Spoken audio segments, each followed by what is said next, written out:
Coming up on News 4 Now, New York once again says goodbye to a hometown hero. An NYPD officer gunned down in a Harlem ambush. We stay dry overnight, but temperatures steady and clouds begin to move in. And where you can check out some cool art in the cold. And best of all, it's free. Hey, welcome back. This is News 4 Now for February 1st. I'm your girl, Kay Ingram. Now coming up first, a final salute for NYPD officer Wilbert Mora. The 27-year-old was one of two officers shot while responding to a domestic violence call in Harlem 11 days ago. Services for his partner Jason Rivera were held last week. Tuesday's the public viewing for Mora at St. Patrick's Cathedral. His funeral is Wednesday. I mean, I think it shows that they mean a lot about these people. I mean, the officers of the law, they protect and serve everyone in this state, and they deserve to be honored in the way they are. It's very lovely because he does so much for the whole community. He risks his life.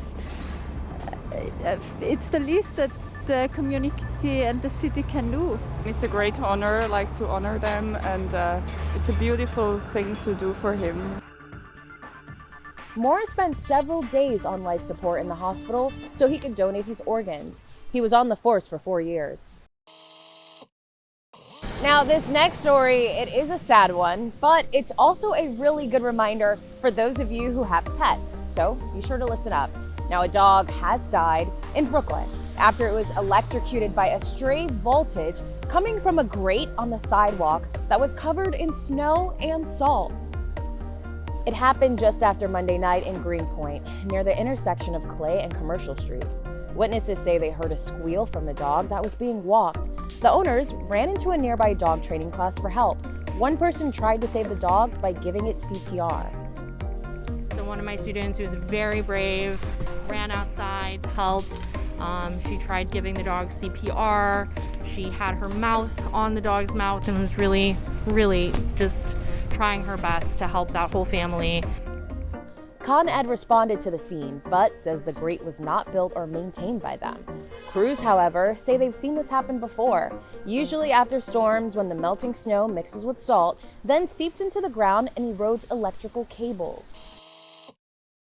In New Jersey, authorities are considering hate crime charges to be filed against a snowplow driver who was accused of targeting two Jewish men during Saturday's snowstorm. A video posted on social media appears to show the driver purposefully dropping his plow to spray snow onto the Orthodox men in Lakewood. The men were walking because observant Jews don't drive on the Sabbath. The plow driver can then be heard laughing. It could have actually hurt somebody very badly or even, God forbid, killed them. In a statement, the plow driver's employer, Waste Management, said it was aware the video had been posted to his personal social media account. The company also said the driver has been suspended, adding, quote, "The hateful conduct depicted in this video is unacceptable." Wordle, the online game that's exploded in popularity, now has a new owner. Wordle is the brainchild of Josh Wardle, a software engineer from Brooklyn. He created the game for his girlfriend last year. The New York Times has acquired it for an undisclosed 7-figure sum.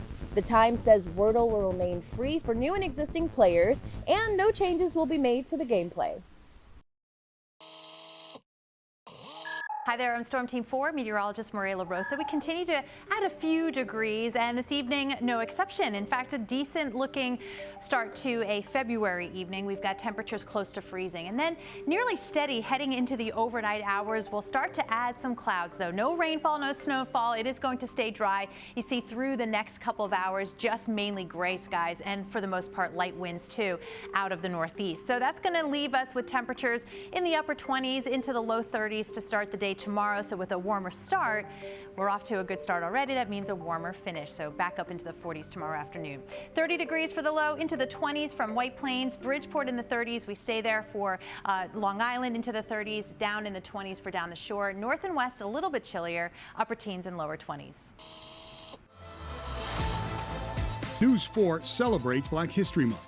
Drink the moment. Drink it. In the world of fashion, Andre Leon Talley was an historic force. Raised in North Carolina, he rocketed to the front row, becoming the first black man to be creative director of Vogue magazine. Along the way, he worked with legends like Diana Vreeland and Andy Warhol, and was bureau chief for Women's Wear Daily. and mentored young black designers, models, celebrities, and journalists. Andre Leon Talley is part of our collective history, and together we are for New York. Okay, there is no denying it is cold out here. I know y'all see the snow. Well, if you're looking to get outside, get some breath of fresh air and you want to enjoy some amazing art, don't move, because New York Live is bringing you the one neighborhood that's good to enjoy some free outdoor fun. Check it out.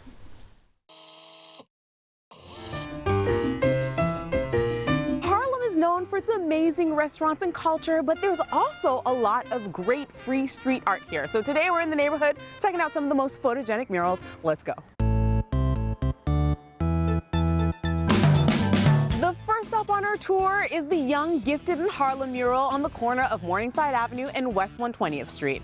Located on the side of the school building, PS 180 Hugo Newman, the work is characterized by bright primary colors and emblazoned with the message, Harlem. Next on our list is this beautiful mural known as the Spirit of Harlem. Now, it's located on the southeast corner of West 125th Street and Frederick Douglass Boulevard. And the first thing you'll notice is that it is made entirely of glass mosaic. Luckily, this iconic piece was soon restored, regaining its rightful spot on one of Harlem's busiest thoroughfares. Just a hop, skip, and a jump away from our second stop is our third piece of artwork known as Planet Harlem. Now, this mural is located on the northwest corner of Malcolm X Boulevard and West 126th Street.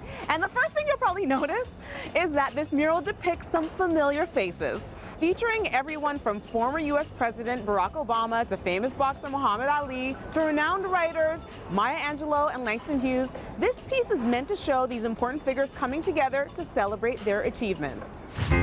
Speaking of familiar faces, the last stop on our Harlem Street Art tour is actually a tribute to famed jazz musician Dizzy Gillespie.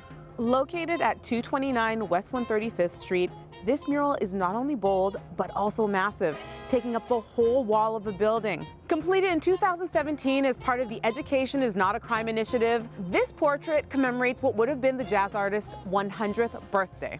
So there you have it, folks. 4 spots. Check out free art in Harlem. Thank me later.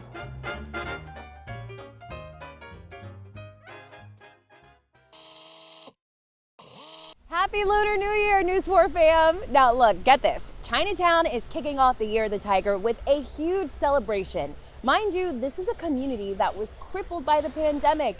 News 4's Brandon Ovini has a story. Check it out.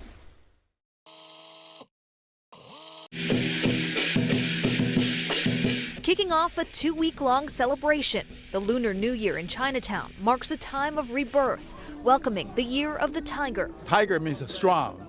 We are a strong community. Community leader Justin Yu says the new year is bringing new hope. Businesses in Chinatown have taken a big hit over the last 2 years. First, with lack of tourism at the height of the pandemic. Then, with a rise in hate crimes against Asian Americans. In 2021, there were 133 reported hate crimes in New York City, an increase of 443% from 2020. We are not foreigners. We are New York City citizens, just like everybody else. At a Lunar New Year event at the Golden Unicorn restaurant, community leaders promised action and support for the neighborhood. Many businesses closed throughout the pandemic and never reopened. Enough with the Asian hate, enough with the attacks. This has to end. Coming out of a pandemic, it's imperative that we make this neighborhood as safe as it can be. The NYPD ramping up security during the Lunar New Year celebrations. Business owner William Su says he hopes it helps people feel safe. Hopefully, like this New Year, celebration will attract more people coming. The New Year kicks off with a firecracker festival tomorrow in Roosevelt Park. Then the Lunar New Year Parade and Festival happens on February 20th. In Chinatown, Rana Novini, News 4 New York. Now, I know y'all didn't think I was gonna let the show end without wishing you a happy Black History Month too. As always, thanks so much for checking in. I'm Kay Ingram. I'll see you tomorrow on News 4 Now. Bye.